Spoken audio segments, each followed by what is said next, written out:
আজকের ঘটনা কি? এই সময় কম, শুরু করো। পাড়ার ছেলেরা এসে তোমার ফিগার দেখার জন্য এভাবে এভাবে হলে তাকায় থাকবে। ধরেন পেট দেখা যাবে একটু, এখন যদি পেট আমি বিশ্বাস করি না, আমি বিশ্বাস করি না, আমি বিশ্বাস করি। কুচকে থাকে, বুড়া মহিলাদের মতো দেখা যায়, কি বলে দেখতে আকর্ষণীয় না লাগে, তাহলে আপনি কিসের নায়িকা? তাহলে আপনাকে নায়িকা ধরাই যাবে না। সুটিয়ে লাল করে দেবো, নোংরামি বার করে দেবো। যে মেয়ে হচ্ছে মিডিয়ায় কাজ করার জন্য হচ্ছে বাসা থেকে পালিয়ে এসেছে, সেই মেয়ে চাইলেই অনেক কিছু করতে পারে। আমি ঘরে বসে থাকার মতো মেয়ে না। আমার ছোটবেলা থেকে ইচ্ছে ছিল যে আমি একটা কিছু করব। আমার মনে হয় না আমার যদি আরো 4-5টা বাচ্চা হয়ে যায়, আমার সেখানে সেই বাচ্চারা আমাকে দমিয়ে রাখতে পারবে। এই কথা যদি আরেকবার তুমি মুখে আনো না, তোমার ওই মুখে আমি ঝামা ঘষা দিব। আমি সবসময় স্ট্রং, আমার এনার্জি একদম ফুল। জানি আপু, আপনি বলেছেন যে আপনি মিডিয়াতে এসেছেন নায়িকা হওয়ার জন্য।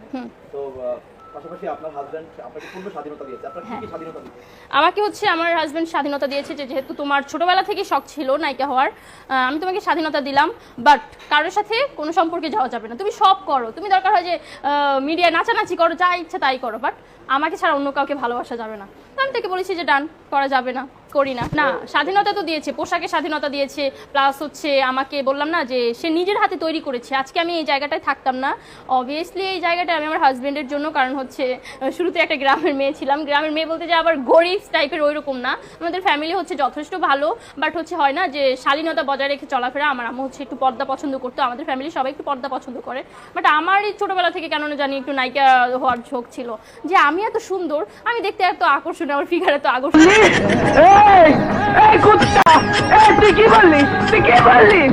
আকর্ষণীয়, আমি কেন নায়িকা হতে পারবো না? আমি কেন ঘরে বসে থাকবো? তো সেই জায়গাটা থেকে হচ্ছে তাকে বিয়ে করা, অ্যান্ড হচ্ছে সেই জায়গাটা থেকে তাকে বিয়ে করে হচ্ছে আমার এই ইচ্ছাটা। আর স্বাধীনতা সব দিক দিয়ে দিয়েছে সে আমাকে। হ্যাঁ, আসলে আমার ফিগার সব নায়িকা থেকে ভালো। কারণ হচ্ছে আমাকে নিয়ে আমি বলবো যে আমাকে নিয়ে যদি কেউ সিনেমা বানায়, তার সিনেমা ফ্লপ যাবে না। যেমন এই যে এখন দেখেন বুবলিকে নিয়ে হচ্ছে সিনেমা বানাচ্ছে, 2 ঈদেই হচ্ছে তাকে নিয়ে সিনেমা বানানো হলো, মায়া। তারপর হচ্ছে এখন রিভেঞ্জ বানালো, দুইটাই ফ্লপ, দুইটা কিন্তু কোনো হল পাচ্ছে না। বাট নায়িকা হতে হলে এমন হতে হবে যে পাড়ার ছেলেরা এসে তোমার ফিগার দেখার জন্য এভাবে এভাবে হলে তাকায় থাকবে। ये सब क्या देखना पड़ रहा है? अच्छा है मैं अंधा हूँ। তো নায়িকাদের কেন মানুষ অ্যাভয়েড করবে? নায়িকার মতো নায়িকা হলে অবশ্যই হলে গিয়ে গিয়ে বসে থাকবে। তো সেই জায়গাটা থেকে বলা, যেহেতু আমি অনেক সুন্দর, আমি দেখতে শুনতে মাশাআল্লাহ অনেক কিউট, আমার নিজেকে আমার কাছে অনেক ভালো লাগে, তো আমার মনে হয় যে আমি পারফেক্ট নায়িকাদের। তোমার কথা শুনে মনে হইতেছে তুমি বিরাট জ্ঞানী মানুষ হয়ে গেছো। তারা কি নায়িকাদের ফিগার দেখে? অবশ্যই দেখে, কারণ দেখেন আপনাকে একটা ড্রেস পরানো হবে, এখন আপনাকে হচ্ছে ছোট ছোট ড্রেস পরতে হবে, মানে প্রয়োজনের ক্ষেত্রে, যেটাকে বলে আইটেম সং। তো আইটেম সঙ্গে আপনাকে হচ্ছে ড্রেস পরানো হলো, এখন ধরেন পেট দেখা যাবে একটু, এখন যদি পেট কুচকে থাকে, বুড়া মহিলাদের মতো দেখা যায়, কি বলে দেখতে আকর্ষণীয় না লাগে, তাহলে আপনি কিসের নায়িকা? তাহলে আপনাকে নায়িকা ধরাই যাবে না। নায়িকা হতে গেলে শুধু কি মানে ছোট ছোট ড্রেস করতে হয়? অবশ্যই এমন কোনো নায়িকা নেই যারা আজ পর্যন্ত ছোট ছোট ড্রেস পরেনি।